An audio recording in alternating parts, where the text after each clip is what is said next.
वाला ने ब्रांड तो ब्रांड नहीं कोई नी कॉपी અમે આયા ને તમે ગયા બળી ब्रांड तो ब्रांड नहीं कोई नी कॉपी અમે આયા ને તમે ગયા બળી अरे जिगरो होय तो रोक के दिखा न्यू मॉडल डीजे वाला ने अरे जिगरो होय तो रोक के दिखा मनोज डीजे वाला ने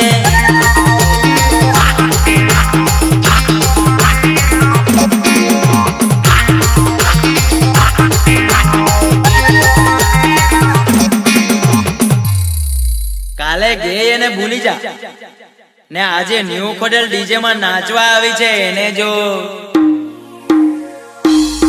ન્યુ ખોડલ ડીજે વાળા મનોજ ડીજે વાળા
કાલે ગે એને ભૂલી જા